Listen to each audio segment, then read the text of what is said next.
Hello, welcome to the Elemental I Ching, my exploration and personal contemplations through the Gene Keys and the I Ching by living, by breathing, by finding the elements of life alive and listening again. And that's the heart of this key that we're in right now, GK57, the gentle wind, the gentle wood. And it's the element that's at the base of all of these hexagrams that we've been moving through.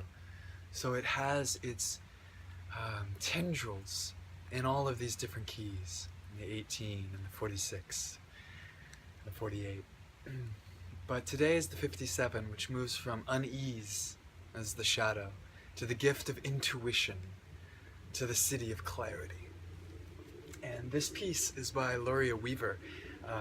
Bina Zing, my dear partner, who passed from this plane, but she commissioned this project for artists to embody the Gene Keys so that their paintings weren't just illustrations, but they were living embodiments, rituals of that key as it moved through them. And Aloria did this incredible piece for clarity, for intuition. The gentle wind and the spirals of the gentle wood. And this key, this element of wind and wood, is the subtle yet penetrating influence of life. You know, the breath of life is amazing because air is what connects us all. You know, it's this invisible connection that we all take in. And it's the spirals of life that no matter what occurs, it's constantly weathering us. It's constantly moving us. It's constantly spiraling us. It's the persistence of that tiny sprout, the yin, the wood, the growing wood, the gentle wood that can penetrate through concrete of conditioning. It's the softest zephyr of the guidance that comes through the whispers of the wind and the elements of life. It's our intuition, that the magic, that quality, that untouchable quality of wisdom that the heart orients to the affirmed path, to the knowing, of the clarity of knowing. So I've been exploring this key because it's all about fear. You can even feel it in my body. Like, I mean, it's chilly outside, but fear has this, it's uncomfortable. And looking at life, we can feel that discomfort, that unsettledness about all of life.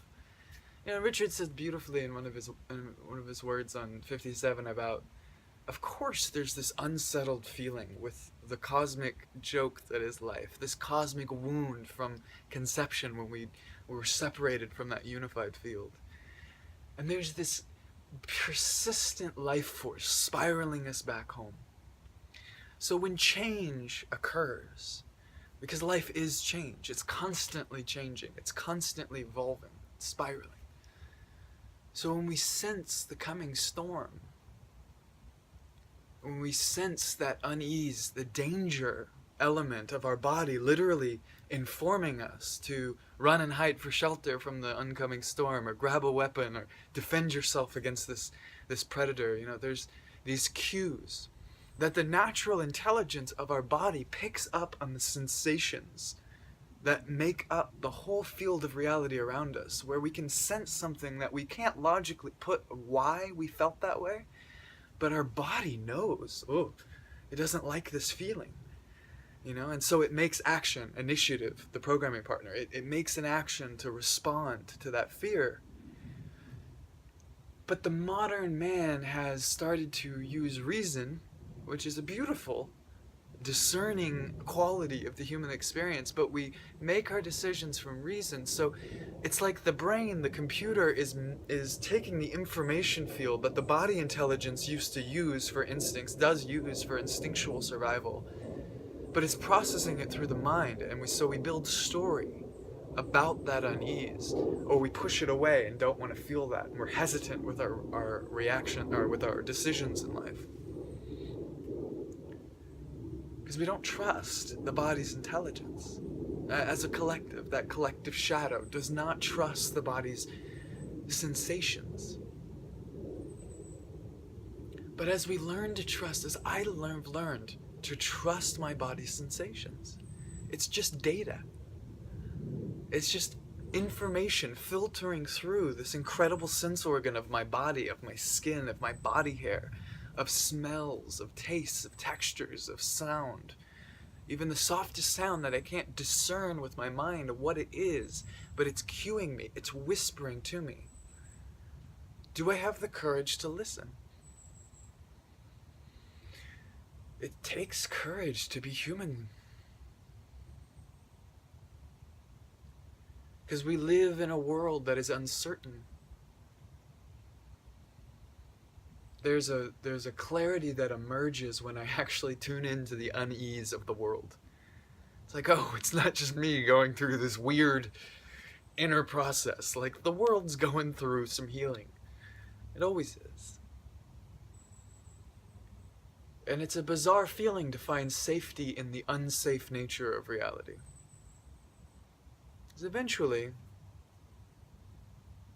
the pathway of life, the symphony of life, is constantly showing me a more beautiful response than what my fear-based anxiety would choose to react with. I've had some interesting news. You know, the gentle wind, it brings news. Some interesting developments with the literal foundation of my home, my physical home.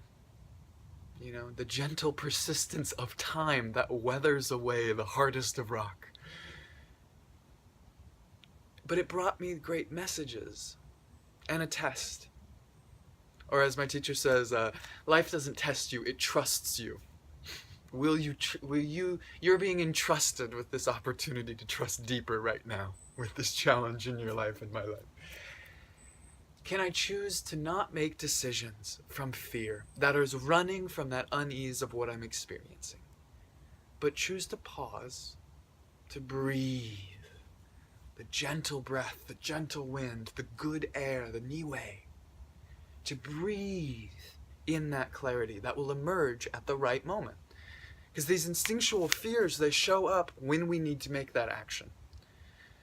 But we can also, I know in my life, I can carry that unease, this uncertainty in my body, trapped, trying to digest it with the mind, trying to figure out what to do, instead of relaxing into the current, into these spirals, constantly weaving their mysteries to me, and weaving me into the tapestry of this mystery. You know, the spirals of life. This is a David Heskin shirt. The spirals teach us because it's not an addictive circle. We're not just repeating the same problems from before. We don't have to choose the same addictive reactions to this feeling of anxiousness and anxiety and fear. We can choose that octave of the spiral, that it may look like we're hitting the same problem again. Really, here I am with the same issues from my childhood all the way to this moment. Have I not dealt with this enough? You know, that's the beauty of the Jinkies, the contemplative process, the Tao, the Venus sequence, constantly polishing the mirror of the heart to reveal myself even more clearly. Not to fix, not to finish. You know, what's the race to some completion? Can I breathe in the beauty, the journey that this spiral is taking me on? So the subtle yet penetrating, the gentle yet persistence, the power of softness, these are the qualities to breathe in as we're in the cycle of the air, of the wind, of the gentle wood. To honor Earth's champion, these tiny sprouts that are able to break through the concrete of our conditioned thoughts. You know, the pollination that spreads. And finally, intention. I have a problem with intention. I have a problem with directing prayer in this journey of my own contemplation, because if I pray for one thing, what if that's just making me even farther out of balance? You know, the mind, the ego, the self thinks it wants something. My highest intention is actually to be in alignment with the path, with balance. Because I trust in a symphony greater than myself. And I know that my dear brother Eric Nez, another painter, he was bringing this to walk the affirmed path, orienting the heart to these decisions to be on the affirmed path, the path that feels so right on a cellular level. And that's intuition. We don't necessarily know what the next step is or how it's going to impact us for years to come. And it's not about ignoring those impacts or ignoring the planning or ignoring the challenges, but following the intuitive step that if I just raise my foot and put it down, I will build the bridge of light to walk across this chasm of the mystery. Or I will fall and get wings on the way down. That's the grace of this gentle wind, of following that intuition, trusting in that intuition. So, intention as a quality of aligning mind and body to follow unconflicted behavior of love and compassion, and to breathe the prayer longer than this cycle for my immediate survival, for my family's needs, for this selfish ego that's trying to desperately to survive. And it can't see past this moment. To breathe into that long prayer of our ancestors that are constantly giving life, the reciprocal cycles of life to generations to come, to be a part of the spiral again. That's my prayer. With the fires that are raging and the hurricanes that are tearing, can we breathe in gentle, soft balance? Not gentleness as an exclusion to the harsh initiations of that arousing thunder of the storm. That is its programming partner. That's its balance. So for me, the shock of change invites me into the gentle persistence of prayer, of intention, to align breath and behavior into that unconflicted state of following the affirmed path, of following the orienting my heart and mind to the path that will bring of greatest benefit, of greatest love, of greatest compassion, of greatest victory. The gentle warrior. I love this power of softness, the clarity that emerges as we dissolve this separate self, not as a bypass, not as some cool concept that actually disconnects me from my body, but a dissolution and a softness and a surrender, a lucid surrender. So I'm going to keep listening and keep breathing in this intuition as she dances through the other archetypes. We'll see her play herself out through the other elements.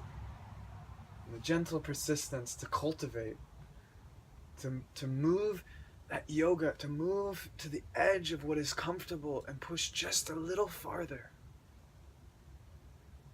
To cultivate an expanded capacity with the sensations of life. Because it always brings something even more beautiful than we could possibly imagine if we have the trust and the clarity to surrender. Thanks for going on this journey, as always. Many blessings to the artist. May the art spirit live on. May we carry our alchemy of our self-transformation through our art in all forms in the way we walk in this world. Blessings.